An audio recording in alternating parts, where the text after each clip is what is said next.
আমি আজকের সন্ধ্যায় এখানে থাকতে পেরে সত্যিই খুব খুব খুশি। তোমাদের এই মেডিকেল কলেজের নতুন ছাত্রছাত্রীদের আমরা আন্তরিকভাবে স্বাগত জানাই। যখন আমরা শুরু করেছিলাম তখন আমাদের মাত্র একজন স্টুডেন্ট ছিল। তারপর থেকে আমরা ক্রমশ বেড়েই চলেছি। আমার বয়স হয়েছে, কিন্তু আজকের এই নতুন প্রজন্মের সঙ্গে থাকতে পেরে খুব আনন্দিত। আমি আশা করি আমি তখনও এখানে থাকবো যখন তোমরা সবাই গ্র্যাজুয়েট হবে। আর আমি আন্তরিকভাবে আশা করি তোমরা প্রত্যেকে ভারতের জন্য মহান কিছু করবে এবং যেখানেই থাকো না কেন ভেলোরের একজন প্রতিনিধির মতোই নিজেকে তুলে ধরবে।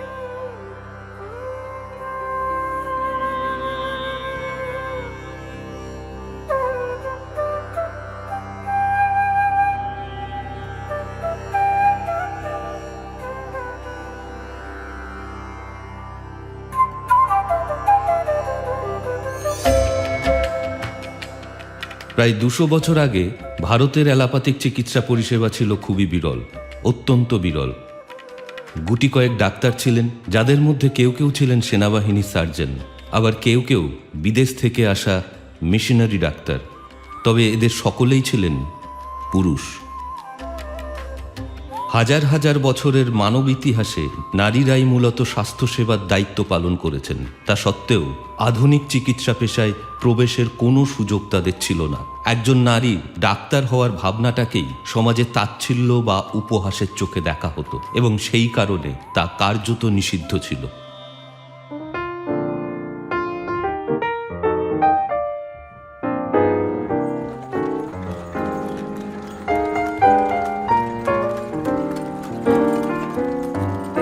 –১৮৪০-এর দশকের মাঝামাঝি সময়ে মৃত্যু পথযাত্রী এক বন্ধুর চ্যালেঞ্জে অনুপ্রাণিত হয়ে যুক্তরাষ্ট্রের সিনসিনাটির এক তরুণ শিক্ষিকা এলিজাবেথ ব্ল্যাকওয়েল দৃঢ় সিদ্ধান্ত নেন নারীদের জন্য চিকিৎসা শিক্ষার পথ খুলে দেবেন। নারী হওয়ার কারণে একের পর এক মেডিকেল কলেজ তার আবেদন প্রত্যাখ্যান করে, কিন্তু তার কঠোর অধ্যাবসায় শেষ পর্যন্ত তাকে পৌঁছে দেয় জেনিভা মেডিকেল কলেজে। সেখানে ভর্তি হওয়ার সময় কিছু শিক্ষক সন্দেহ প্রকাশ করলেও তাকে সুযোগ দেওয়া হয়। এলিজাবেথ পড়াশোনায় অসাধারণ কৃতিত্ব দেখান। ১৮৪৯ সালে তিনি শ্রেণীর শীর্ষে থেকে স্নাতক হন এবং ইতিহাসে নাম লেখান। মার্কিন যুক্তরাষ্ট্রের প্রথম নারী হিসেবে চিকিৎসা ডিগ্রি অর্জন করে। ভারতের পরিস্থিতি আরও জটিল ছিল। সামাজিক বিধিনিষেধের কারণে নারীরা মিশ্র হাসপাতাল বা পুরুষ ডাক্তারের কাছে যেতে পারতেন না। কেবল চরম প্রয়োজনে অন্তঃসত্ত্বা অবস্থায় দীর্ঘকাল প্রসব বেদনা সহ্য করার পর সংক্রমণ, রক্তক্ষরণ বা জরায়ু ফেটে যাওয়ার মতো সংকটজনক অবস্থায় কিছু মহিলা সাহায্য চাইতে আসতেন। তখন ডাক্তারদের করার মতো খুব বেশি কিছু থাকতো না।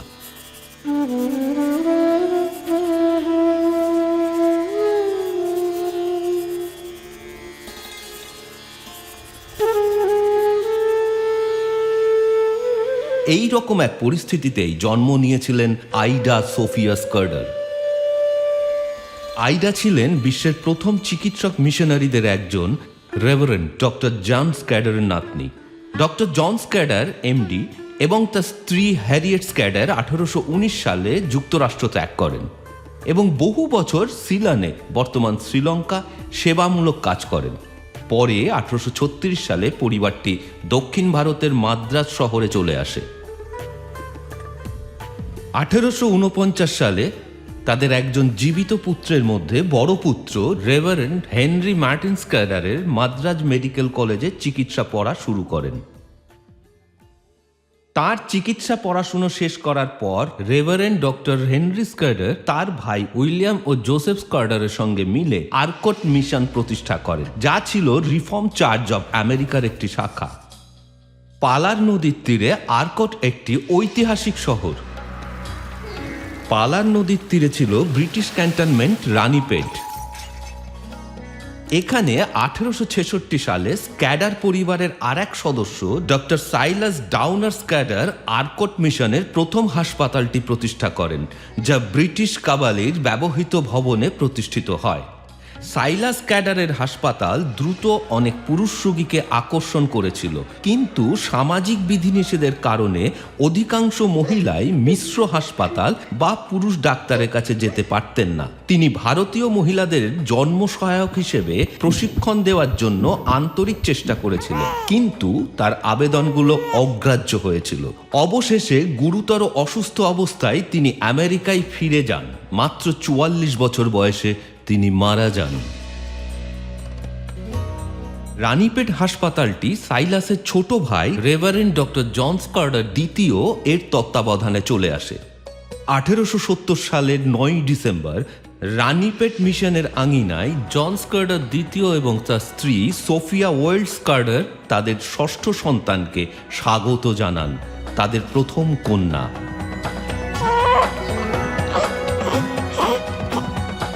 তারা তার নাম রাখেন আইডা সোফিয়া স্কার্ডার। তিনি তার 5 ভাইয়ের সঙ্গেই বড় হয়ে উঠছিলেন, এক বেপরোয়া ও দুরন্ত মেয়ে, কিন্তু শৈশব সবসময় মজা ও খেলাধুলার মধ্যে ছিল না। 19বিংশ শতাব্দীর মাঝামাঝি থেকে শেষ অবধি ব্রিটিশ শাসিত ভারতের ওপর একের পর এক দুর্ভিক্ষ আছড়ে পড়ে। ক্ষুধা এবং চিকিৎসা সেবার অভাবে লক্ষ লক্ষ মানুষের মৃত্যু হয়, পরিবারগুলো নিশ্চিহ্ন হয়ে যায়, গ্রামগুলো হারিয়ে যায়। ব্রিটিশ সরকার মিশনারিদের সাহায্য বিতরণের তদারকি করতে বলেছিল। একটি সাহায্য ক্যাম্প খুলে দেওয়া হয় মিশন কম্পাউন্ড, ভেলোরে। আইডার পিতামাতা নিরলসভাবে ক্ষুধার্ত শিশুদের খাওয়া পড়ার ভার নিয়েছিলেন। 6 বছর বয়সী আইডা এবং তার ভাই বোনেরা তাদের পিতামাতার সাহায্য করেছিল। দুর্ভিক্ষ যখন অঞ্চলে 5 মিলিয়নেরও বেশি মানুষের জীবন কেড়ে নেয়, তখন তারা ক্ষুধার্ত শিশু এবং মৃত্যুশয্যায় শায়িত প্রাপ্তবয়স্কদের দুর্দশা প্রত্যক্ষ করেছিল। এই ভয়ঙ্কর স্মৃতিগুলো গভীরভাবে আঁকা পড়ে আইডা স্ক্যাডারের ছোট মনের মধ্যে।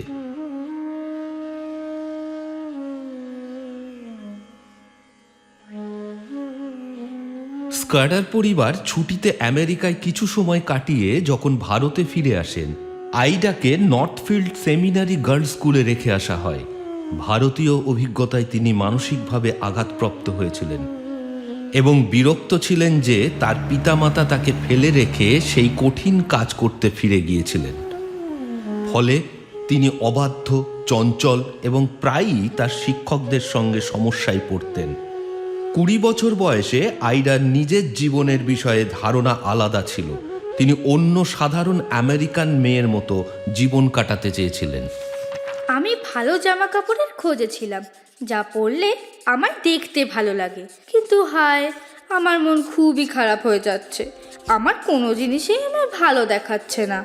আমাকে আরও যত্নবান হতে হবে। বাকি মেয়েদের মাঝে এভাবে খারাপ দেখতে লাগা মোটেই ভালো না। কত ভালো হতো যদি আমার কাছে অনেক টাকা থাকতো। মিশনারি হয়ে ভারতে ফিরে যাওয়ার ভাবনা কখনোই তার মনে ছিল না। কিন্তু 1890 সালে তার বাবার কাছ থেকে ভারত থেকে একটি কেবলগ্রাম এলো। তার মা অসুস্থ ছিলেন, তার সাহায্য প্রয়োজন। এমন এক আবেদন আইডার জন্য চূড়ান্ত ছিল। টেন্ডিভানাম পৌঁছে, যা ভেলোরের দক্ষিণে একটি ছোট্ট শহর, তিনি মায়ের সঙ্গে স্থানীয় মিশন স্কুল এবং জেনেনাগুলো চালাতে সাহায্য করেছিলেন বটে, কিন্তু তিনি স্বপ্ন দেখেছিলেন এক সম্পূর্ণ আলাদা জীবনের। একটি রাতের ঘটনা তার জীবনের পথ পরিবর্তন করে দিল। আমি এক সন্ধ্যায় একা আমার রুমে বসে বই পড়ছিলাম। হঠাৎ বারান্দায় পায়ের শব্দ শুনলাম। দরজায় গিয়ে দেখি এক ব্রাহ্মণ ভদ্রলোক দাঁড়িয়ে আছেন। তাকে আমি জিজ্ঞেস করলাম, আপনার জন্য কি কিছু করতে পারি? তিনি বললেন, হ্যাঁ আম্মা, আমার খুব সাহায্যের দরকার। আমার স্ত্রী, মাত্র 14 বছর বয়স, সন্তান জন্ম দিতে গিয়ে মৃত্যু শয্যায়। আর আম্মা, সে খুব ভালো মেয়ে। আমি বললাম, আমার সাহায্য করার ক্ষমতা নেই, কিন্তু আমার বাবা ডাক্তার, আমি তাকে নিয়ে আসতে পারি। তিনি আপনার স্ত্রীকে বাঁচাতে পারবেন। তিনি আঁতকে উঠলেন, হাত জোড় করে বললেন, আপনি কোনো পুরুষকে আমার বাড়িতে আনতে পারবেন না, কোনো পুরুষ আমার স্ত্রীকে দেখতে পারবেন না। যদি আপনি না আসেন ওকে মরতেই হবে। তিনি চলে গেলেন আর আমি আমার ডেস্কে বসে পড়লাম। একেবারে হতাশায় ভেঙে পড়েছিলাম। কিছুক্ষণ পর আবার পায়ের শব্দ শুনলাম। আমি দৌড়ে গেলাম দরজার দিকে। ভেবেছিলাম ব্রাহ্মণ ভদ্রলোক হয়তো ফিরে এসেছেন বাবাকে নিয়ে যেতে, কিন্তু দরজায় দাঁড়িয়েছিলেন এক মুসলিম ব্যক্তি, একই অনুরোধ নিয়ে। তাকেও ফিরিয়ে দিতে হলো। আর তিনিও চলে যেতে যেতে বললেন, তাহলে ওকে মরতে হবে। আমার আর সহ্য হচ্ছিল না। সে একই সন্ধ্যায় তৃতীয় আরেকজন এলেন একই অনুরোধ নিয়ে। সে রাতে আমার চোখে ঘুম আসেনি। আমি কিছুতেই ভুলতে পারছিলাম না সন্তান জন্ম দিতে গিয়ে মারা যাচ্ছিল 3 জন তরুণী, আর আমি কিছুই করতে পারিনি।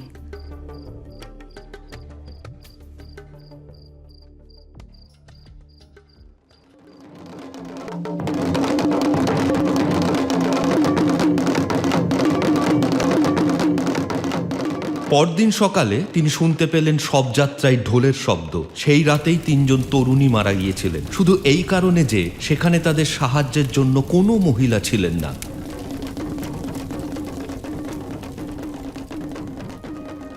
এই ঘটনা তার নবীন মনে এক অমোচনীয় ছাপ ফেলে গেল। পরদিন সকালেই তিনি তার সিদ্ধান্ত নিয়ে ফেলেছিলেন।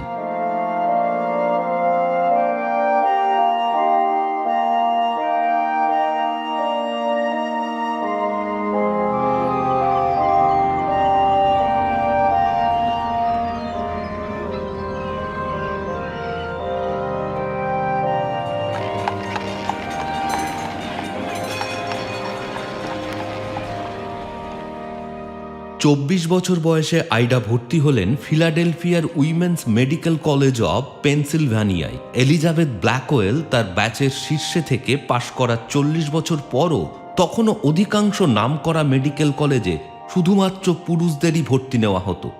যখন আইডা তার মেডিকেল পড়াশোনার শেষ বছরে নিউ ইয়র্কের খ্যাতনামা কর্নেল মেডিকেল কলেজ প্রথমবারের মতো নারী পুরুষ উভয়ের জন্য দরজা খুলে দেয়, আইডা ও তার সহপাঠী নেল সাইকেল চালিয়ে প্রায় 100 কিলোমিটার পথ অতিক্রম করেন পেনসিলভানিয়া থেকে নিউ ইয়র্কে, সেই প্রথম কো এডুকেশনাল ব্যাচে যোগ দেওয়ার জন্য। পরে নেল আইডার ভাইকে বিয়ে করে তিন্ডিভা নামে চিকিৎসক হিসেবে কাজ করেন। 1899 সালের শেষ দিকে আইডা তার মেডিকেল পরীক্ষা উত্তীর্ণ করেন এবং ভারতে ফিরে আসার জন্য জাহাজের টিকিট কেটে ফেলেন। কিন্তু যাত্রার কয়েক সপ্তাহ আগে ভারত থেকে একটি চিঠি আসে। ডক্টর লুইসা হার্টের প্রস্তাব মেনে মিশন বোর্ড ভেলোরে শুধুমাত্র নারী ও শিশুদের জন্য একটি হাসপাতাল নির্মাণের অনুমোদন দেয়। এই খবর অত্যন্ত আনন্দজনক হলেও আইডা স্ক্যাডারের সামনে এটা এক বিশাল দায়িত্ব হয়ে দাঁড়ায়। সদ্য ডিগ্রিপ্রাপ্ত ডক্টর আইডার ওপর হাসপাতাল তৈরির জন্য $8,000 সংগ্রহের দায়িত্ব বর্তায়। 1899 সালের দৃষ্টিতে এই অর্থের পরিমাণ ছিল বিশাল, এমন একটি পরিমাণ যা আগে কখনো উইমেন্স মিশন বোর্ড সংগ্রহ করেনি। অবশেষে সিদ্ধান্ত হয় ঈশ্বরের পথ নির্দেশ চেয়ে প্রার্থনা করা হবে। যদি এই কাজ সত্যই ঈশ্বর নির্দিষ্ট হয় তাহলে যেন তিনিই আমাদের পথ দেখান।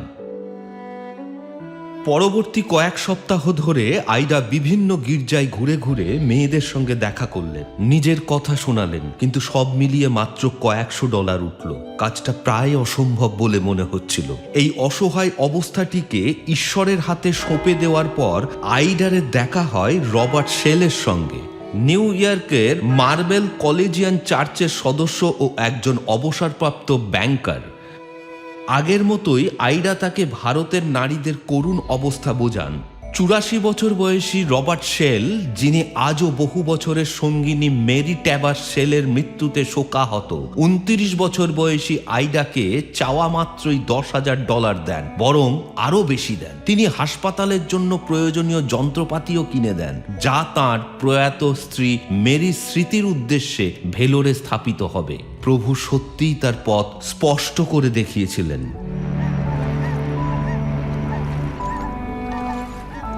যখন আইডা এবং তার মিশনারি সহকর্মীরা নিউ ইয়র্ক ছাড়লেন, তখন শহর জুড়ে প্রস্তুতি চলছিল এক অনন্য ঐতিহাসিক মুহূর্ত উদযাপনে, একটি নতুন শতাব্দীর সূচনা। 1900 সালের 1 জানুয়ারি যখন গোটা বিশ্ব নতুন শতাব্দীকে স্বাগত জানাচ্ছিল, ঠিক তখনই আইডা ও তার বন্ধু অ্যানি হ্যানকক এসে পৌঁছন দক্ষিণ ভারতের প্রাচীন দুর্গানগরী ভেলোরে। এখন শুধু বাকি ছিল তার পিতার অভিজ্ঞ তত্ত্বাবধানে হাতে কলমে চিকিৎসা শিক্ষার কাজ শেষ করা, হাসপাতাল নির্মাণ করা, যার পরে ডক্টর আইডা সফল করতেন তার জীবনের সেই মহান আহ্বানকে। 4 মাস পর কোডাইকানালে একটি অপারেশনের পর তার বাবা মারা যান।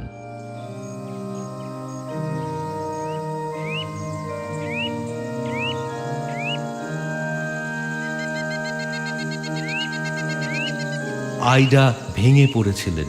আমেরিকায় হাই স্কুল ও মেডিকেল স্কুলে পড়াশোনার প্রায় পুরোটা সময় তার বাবা ছিলেন ভারতে, আর এখন তার 6 সন্তানের মধ্যে একমাত্র চিকিৎসক হওয়া মেয়েটি যখন বাবার কাছ থেকে হাতে কলমে শেখার জন্য প্রস্তুত, তখনই তিনি চিরতরে হারিয়ে গেলেন।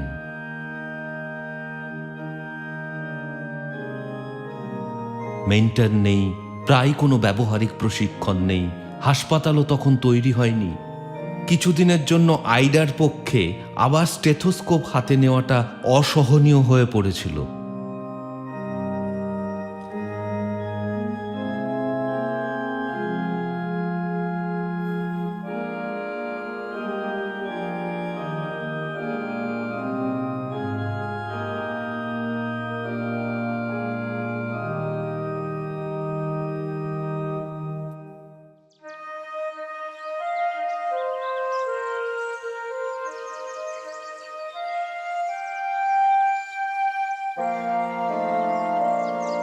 একদিন আইডা নিচের বারান্দার পাশের 10 বাই 12 ফুট ঘরটিতে ঢুকে জানলার কপাট খুলে ঘরের আসবাবপত্র নাড়াচাড়া করতে শুরু করলেন।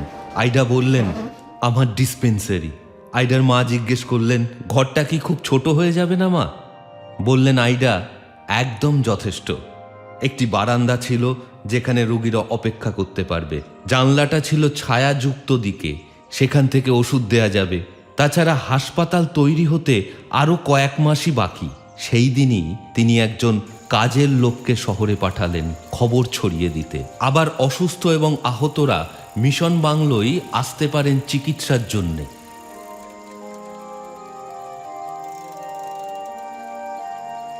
অনেকক্ষণ অপেক্ষা করলেন আইডা, কিন্তু কেউ এলো না। বাবার সময় যে ভিড় দেখা যেত ডিসপেন্সারিতে, সেই চেনা দৃশ্যটা যেন হারিয়ে গেছে। তিনি তো একজন মহিলা আবার ডাক্তার হয় কিভাবে? কয়েকটা উৎকণ্ঠায় ভরা দিনের পর একদিন অবশেষে বাংলোর সামনের পথে থামল এক ঝটকা গাড়ি। নামলেন এক মহিলা, চোখে ইনফেকশন নিয়ে। আইডা মন দিয়ে তার চিকিৎসা করলেন, সফল হলেন তিনি।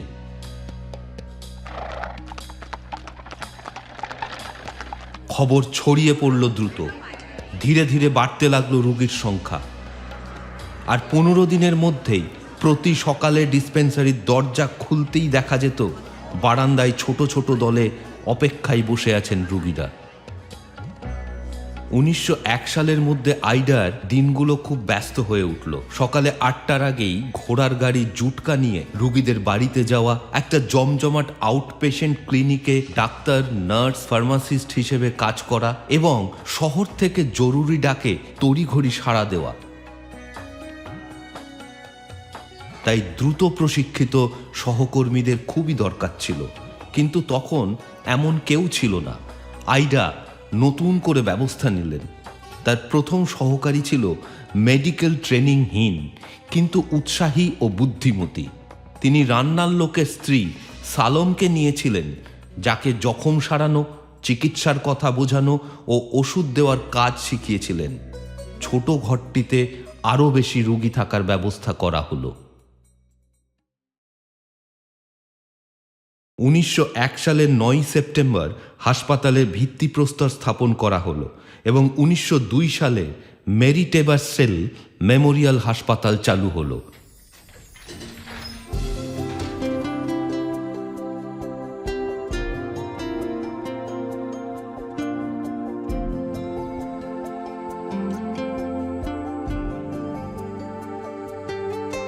সাদা রঙের উঁচু লোহার খাট, তারের স্প্রিং আর মোটা গদির দৃশ্য ছিল অনেক রোগীর কাছেই অচেনা।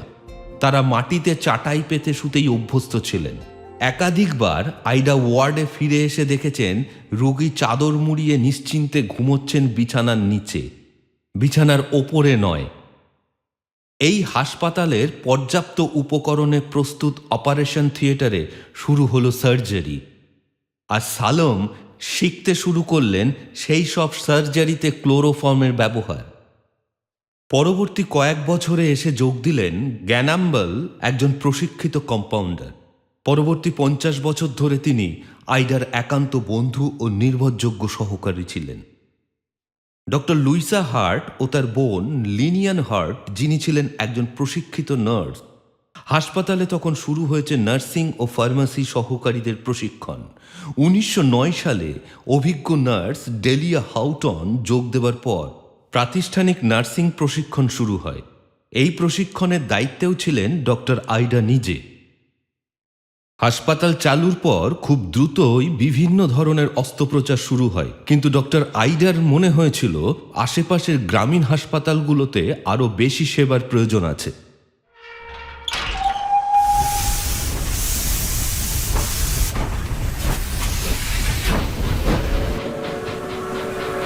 আইডা নিজেই উদ্যোগ নিলেন।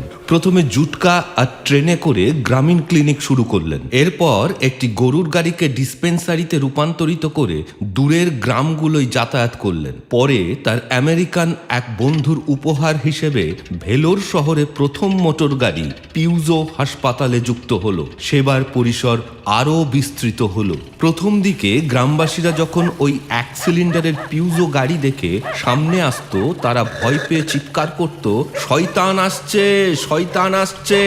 কিন্তু কিছুদিনের মধ্যেই পিউজোর আগমন ছিল তাদের জন্য এক প্রত্যাশিত খবর। সেবা এসে পৌঁছেছে তাদের দোরগোড়ায়।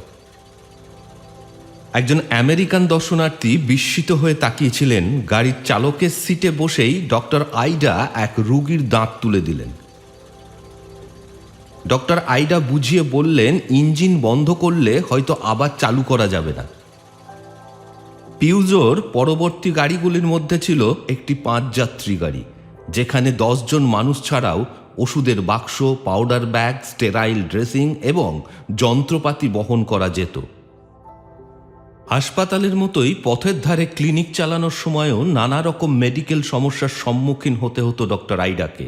প্রতিবারই নতুনভাবে সামলাতে হতো পরিস্থিতি। একবার তিনি দেখলেন একটি গরুর গাড়ি, পাশে মাটিতে শুয়ে এক প্রসববতী নারী, যাকে ভুল পদ্ধতিতে সাহায্য করতে গিয়ে আরও আহত করে ফেলা হয়েছে।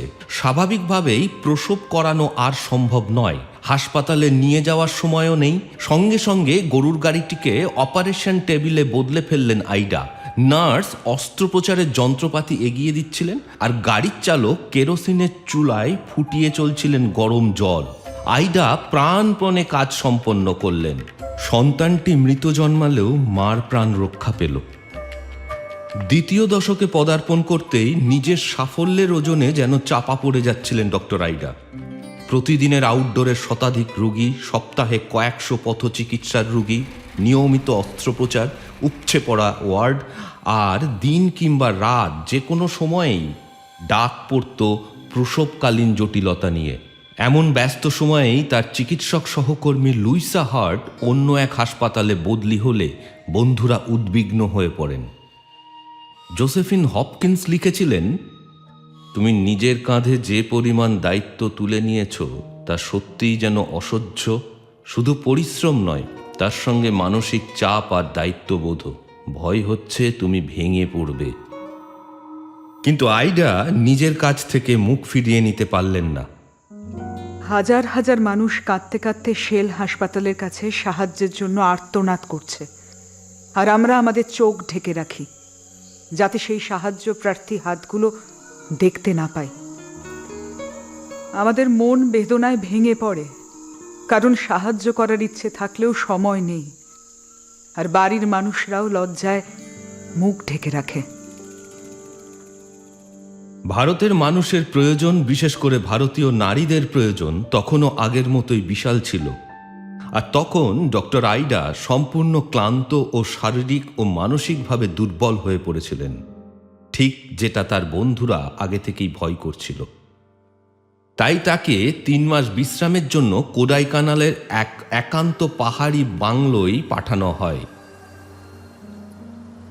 কোডাইকানাল, যা সমুদ্রপৃষ্ঠ থেকে 7000 ফুট ওপরে। 1845 সালে আমেরিকান মিশনারিরা গরম আর্দ্র জলবায়ু ও সেই এলাকায় ছড়ানো বিভিন্ন রোগ থেকে মুক্তি পাওয়ার জন্য তৈরি করেছিলেন। সেখানে শান্ত নিস্তব্ধ উপত্যকার মাঝখানে ডক্টর আইডা অতিরিক্ত পরিশ্রমের ক্লান্তি এবং অসংখ্য রোগীর জন্য সাহায্যের অভাব ভুলে শারীরিক ও মানসিকভাবে সুস্থ হতে পারেন। এই শান্ত পরিবেশে গভীর চিন্তা, ধ্যান এবং প্রার্থনার মাঝে সদা উদ্ভাবক ডক্টর আইডা পেলেন একটি নতুন দৃষ্টিভঙ্গি।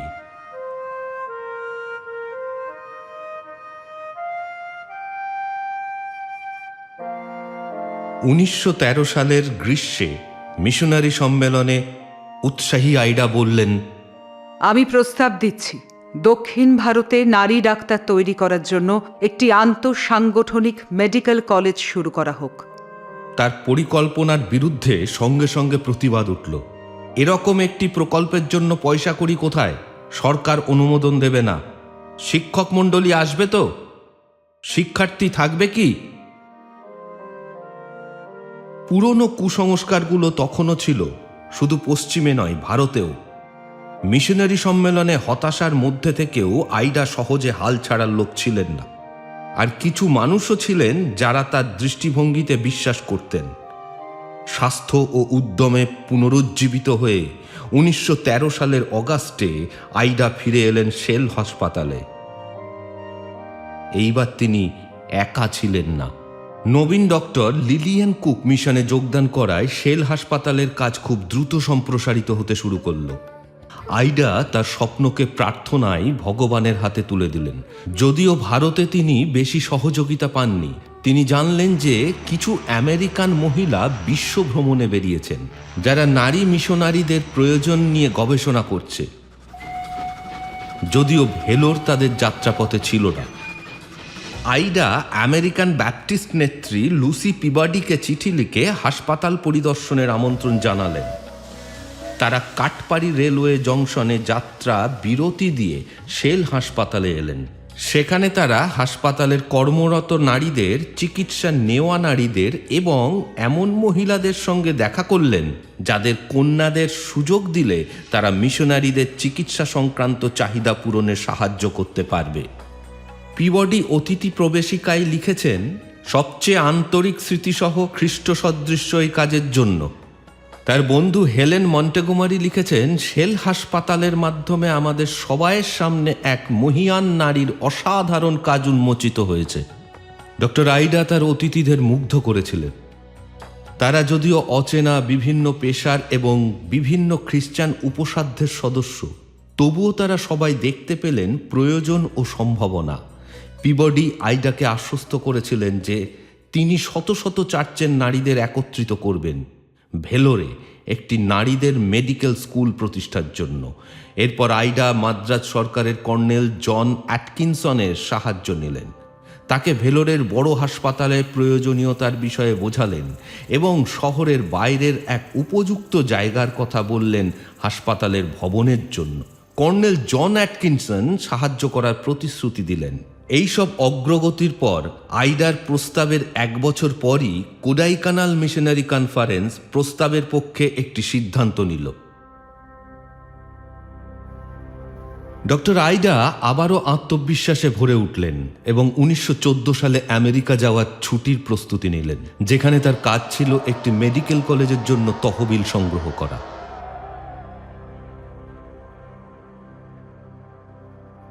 তার মনে একাধারে নানান পরিকল্পনা ঘোরাফেরা করছিল। কিভাবে ভারতীয় নারীদের প্রয়োজনগুলো আমেরিকানদের কাছে তুলে ধরবেন। তবে তিনি জানতেন না, বিশ্বজোড়া এক ভয়ঙ্কর ঘটনা তার আশা ভেঙে দেবে। দূরে পূর্ব ইউরোপে এক তরুণ পিস্তল থেকে 2টি গুলি চালিয়ে একজন আর্চডিউককে হত্যা করল, যার ফলে বিশ্বযুদ্ধ শুরু হলো। প্রথম বিশ্বযুদ্ধ, যা 18 মিলিয়ন মানুষের জীবন কেড়ে নিল।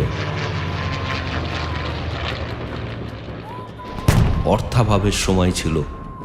তখন মানুষকে ভারতে একটি হাসপাতালের সম্প্রসারণের জন্য টাকা দানে রাজি করানো কঠিন, কারণ সকলের মন তখন রক্তাক্ত ইউরোপের যুদ্ধক্ষেত্রের দিকে, যেখানে সৈন্যরা জীবন হারাচ্ছিল। জীবন মৃত্যুর প্রশ্ন তখন শেল হাসপাতালের চিকিৎসকদের সামনেও। ভারত ফিরে আসার পথে আরকাট মিশনের দুটি জাহাজ শত্রুপক্ষের টর্পেডোর আঘাতে ডুবে যায়।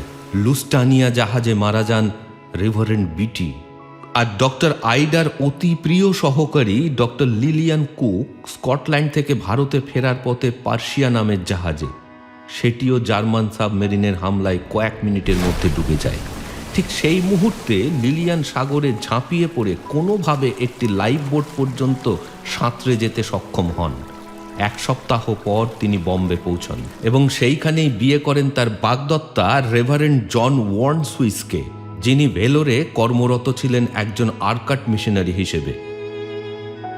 যুদ্ধকালীন এই সফরে খুব সামান্য কিছু অর্থই তুলতে পেরেছিলেন আইডা, কয়েক হাজার ডলারের বেশি নয়। মেডিকেল স্কুল তখনও দূরের স্বপ্নই রয়ে গেল। তবে আইডার আসল ভরসা ছিল প্রার্থনার শক্তি, ঘাড় গুঁজে নয়, ভগবানের সামনে হাঁটু গেড়ে লড়াই চালিয়ে যাওয়া।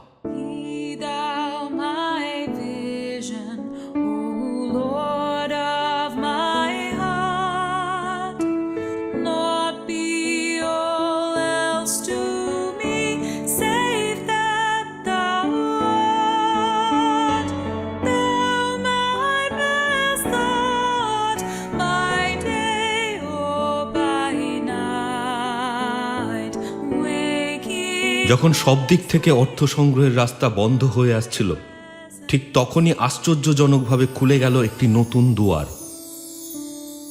বিশ্বের ধনকুবের জন রকফেলারের স্ত্রী লরা স্পেলম্যান রকফেলার তার উইলে মহিলাদের মিশনের জন্য লুসি পিবডির হাতে $2 লক্ষ দান করে যান। সেই অর্থের মধ্যে থেকে পিবডি ভেলোরে ডক্টর আইডা স্কার্ডারের মেডিকেল কলেজের জন্য বরাদ্দ রাখেন $50,000। এই অর্থ নতুন কিছু সমস্যা নিয়েই এলো।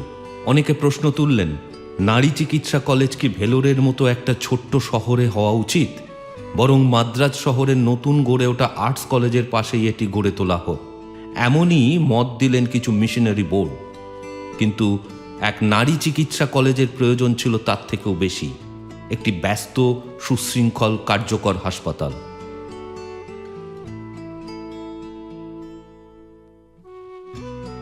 মাদ্রাজ প্রেসিডেন্সির গভর্নর ব্যারন পেন্টল্যান্ড শেল হাসপাতালে পরিদর্শনে এলেন এবং যা দেখলেন তাতে তিনি সন্তুষ্ট হলেন। সরকার সিদ্ধান্ত নিল মেডিকেল স্কুল হবে ভেলোরেই এবং জমি কেনার অনুমতিও দিয়ে দিল। 1917 সালের জুন মাসে লুসি পিবডি ভেলোর জেলের কাছাকাছি জমি কেনার জন্য $10,000 পাঠালেন। ডক্টর আইডা যখন মেডিকেল স্কুলের স্বপ্ন দেখছিলেন, তার 4 বছর পর সেই স্বপ্ন বাস্তবায়নের দরজা খুলে গেল। ইন্ডিয়ান মেডিকেল সার্ভিসের কর্নেল রেজিনাল্ড ব্রাইসন প্রস্তাবিত জায়গা দেখতে এলেন। উচ্ছ্বসিত আইডা তাকে দেখিয়ে দিলেন, এইখানে হবে হাসপাতাল আর এইখানে হবে ছাত্রাবাস। মাঠে তখন কেবল শুকনো ঝোপঝাড় ছাড়া আর কিছুই ছিল না। কিন্তু কর্নেল ব্রাইসনের সামনে দাঁড়িয়ে ছিলেন এক মহিলা, অপরিসীম উদ্যম, স্বপ্ন আর সংকল্প নিয়ে। আর সত্যি বলতে কি, স্বপ্ন আর সংকল্পই স্বপ্নকে বাস্তবে পরিণত করে। সরকার জানতে চাইল ডক্টর আইডা কি 1 বছরের মধ্যেই মেডিকেল স্কুল শুরু করতে পারবেন।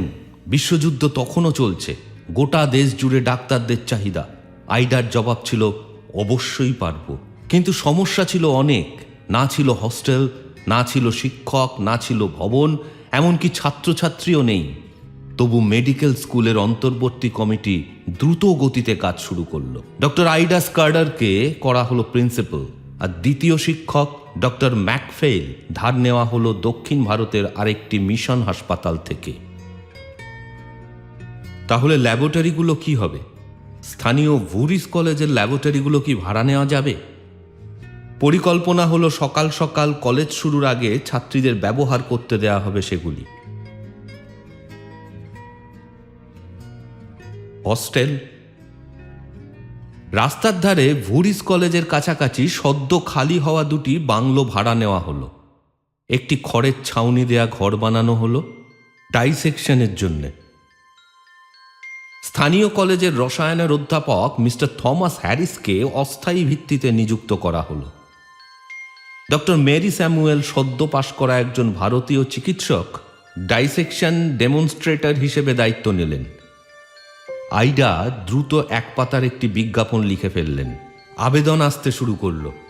150 জন আবেদনকারীর মধ্যে মাত্র 17 জন ভর্তি হওয়ার যোগ্য বলে বিবেচিত হলেন, আর প্রথম বর্ষের মধ্যেই সেই সংখ্যা কমে দাঁড়ালো 14 জনে। 1918 সালের 12ই অগস্ট মাদ্রাজ প্রেসিডেন্সির governor baron Pentland missionary medical school for women এর উদ্বোধন করলেন। এখানে শুরু হলো LMP সাব অ্যাসিস্ট্যান্ট সার্জনদের কোর্স। কর্নেল ব্রাইসনও উপস্থিত ছিলেন উদ্বোধনী অনুষ্ঠানে। জানতেন এই নবগঠিত স্কুলের প্রায় কিছুই নেই, তাই তিনি সঙ্গে করে নিয়ে এসেছিলেন এক বিশেষ উপহার। শক্তভাবে প্যাক করা বাক্সের ভেতর ছিল একটি কঙ্কাল। সেই একটি কঙ্কালই ছিল ভেলোরে শুরু হওয়া প্রথম ব্যাচের ছাত্রীদের চিকিৎসা শাস্ত্র শেখার পথ চলার সঙ্গী। ডক্টর আইডার ছাত্রছাত্রীদের প্রতি প্রথম দিনের অভ্যর্থনা যেমন ছিল, তেমনিই ছিল তার শিক্ষা দর্শন। আত্মা ও বুদ্ধিতে গড়ে তোলা এক পূর্ণ মানুষ। নতুন কর্মবর্ষের শুরুতে আমরা আনন্দের সঙ্গে তোমাদের স্বাগত জানাই। এমন কিছু নারীকে যাদের জীবনে আছে এক গভীর ও আন্তরিক উদ্দেশ্য। তোমাদের আগমনে আমরা প্রত্যাশা করি এখানে প্রতিটি মানুষ আরও বলবৎ হবে। ভেলোরে তোমাদের এই কয়েকটি বছরে জীবন ও সেবার প্রতি তোমাদের দৃষ্টিভঙ্গি বদলে যাবে, কিন্তু তার জন্য প্রত্যেকের নিজ নিজ দায়িত্ব পালন করতেই হবে। আজ থেকে তোমাদের হতে হবে নারী, কেবল মেয়ে নয়, যাদের ওপর আমরা নির্ভর করতে পারি। এমন নারী যারা বিশ্বাসযোগ্য এবং এমন নারী যাদের আন্তরিকতা এবং উদ্দীপনা একদিন তোমাদের ভারতবর্ষের লৌহ স্তম্ভে পরিণত করবে। দৃঢ়, নিরাপদ, বিশুদ্ধ, এমন যেন সবসময় বলা যায় ওই তরুণী ডাক্তারটি ভেলোর থেকে এসেছে। নিশ্চয়ই ওকে নিযুক্ত করো। সে সার্থক, সে বিশ্বাসযোগ্য, ওর চেয়ে ভালো আর কাউকে খুঁজে পাবে না। 1919 সালের দ্বিতীয় ব্যাচের কমলা ইসরায়েল সেই প্রাথমিক দিনগুলোর কথা মনে করেন। আমরা তখন তরুণী ছিলাম, কিছুটা লাজুকও। তবুও ডক্টর স্কাডারের আমাদের প্রতি দৃঢ় বিশ্বাস ছিল। প্রি ক্লিনিক্যাল বছরে তিনি আমাদের অ্যানাটমি, কেমিস্ট্রি ও সাইকোলজি পড়াতেন। পরে সার্জারি, গাইনোকোলজি, অবস্টেট্রিক্স এবং মেডিকেল জুরিসপ্রুডেন্স ও অ্যানাটমি শেখাতেন। ডক্টর স্কাডার ছিলেন একজন চমৎকার শিক্ষক। একটি কঙ্কালের সাথে লাল, নীল এবং হলুদ রঙের টেপ লাগানো ছিল, যা শিরা ও স্নায়ুর পথচিত্র মনে রাখতে সাহায্য করত। সাদা টেপ ছিল পেশির জন্য, যা টেনে পেশির ক্রিয়াও দেখানো যেত। আমরা রাতে কঙ্কালের হাড় বালিশের নিচে রেখে ঘুমাতাম, আর রাতে পড়াশোনার জন্য হাড় চুরি করতাম। তিনি সকালে ক্লাস শুরু হওয়ার আগেই কখনো কখনো রুগী দেখার রাউন্ড করতেন, আর রাতের রাউন্ড ছিল রাত 10টার সময়। তারপর তিনি প্রায় রাত 12টা পর্যন্ত ডেস্কে কাজ করতেন। আমাদের পুরো স্কুল জীবনে আমরা ছিলাম তার প্রিয় কন্যা। তবুও তাদের হাতে ছিল মাত্র একটি স্কেলেটন আর কয়েকটি বই। এই অবস্থায় এই ছাত্রীদের পারফর্ম করা কতটুকু সম্ভব? উদ্বোধনী ভাষণে ভারতীয় মেডিকেল সার্ভিসের কর্নেল ব্রাইসন ছাত্রছাত্রীদের সাবধান করে বলেছিলেন, একটি কঠোর ও ন্যায়সঙ্গত পরীক্ষা বোর্ড রয়েছে, যা একেবারেই নিরপেক্ষ এবং যথেষ্ট কঠোর। এটি কোনোভাবেই প্রয়োজনীয় মান থেকে কমপক্ষে নম্বর পেয়ে পাশ হওয়ার সুযোগ দেবে না, যা একজন যোগ্য চিকিৎসক হওয়ার জন্য বাধ্যতামূলক। আপনাদের হাতে থাকবে আপনার শিক্ষা প্রতিষ্ঠানের সুনাম। 1918 সালের প্রথম ব্যাচের 14 জন ছাত্রছাত্রী পরীক্ষার জন্য মাদ্রাজে গেল।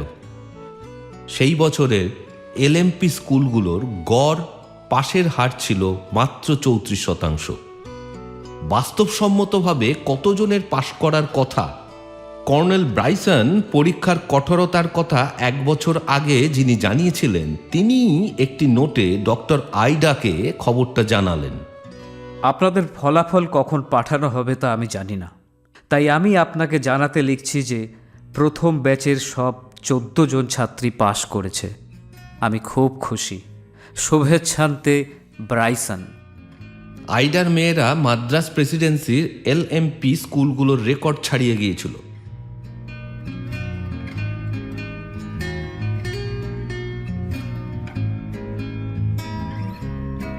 নতুন উদ্দীপনা আর আত্মবিশ্বাস নিয়ে ডক্টর আইডা ও ছাত্রীদের সামনে চ্যালেঞ্জগুলোকে মোকাবিলা করতে লাগলেন।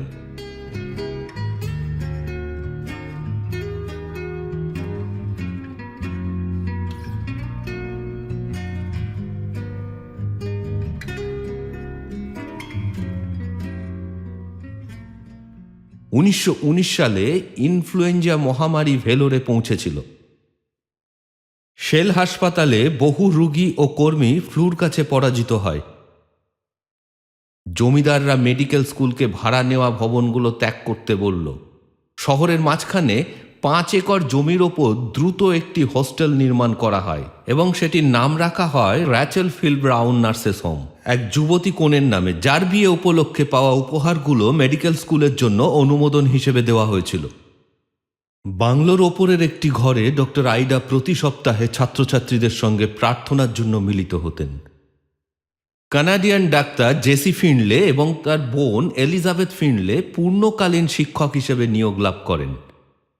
প্রথম স্নাতকোত্তর দিনটি কিভাবে উদযাপন করা হবে, তখনও মেডিকেল স্কুলের কোনো ক্লাসরুম, অ্যাসেম্বলি হল বা শিক্ষা প্রতিষ্ঠান ছিল না। ডক্টর আইডার ভাইয়ের নাতনি রুথ স্কার্ডার এবং জেসি ফিনলে স্নাতকোত্তর অনুষ্ঠানের পরিকল্পনা করেন। কলেজের রং হিসেবে নির্বাচিত হয় সিলভার ও নীল, এবং সেই রঙের সঙ্গে কলেজের গান লেখা হয় শিক্ষক জেসি ফিনলের দ্বারা।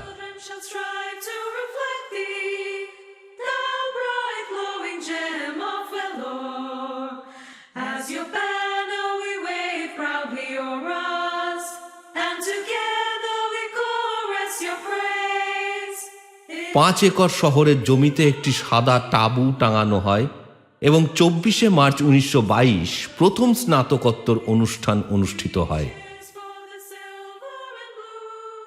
আইডার হৃদয় তখন আনন্দে পূর্ণ ছিল।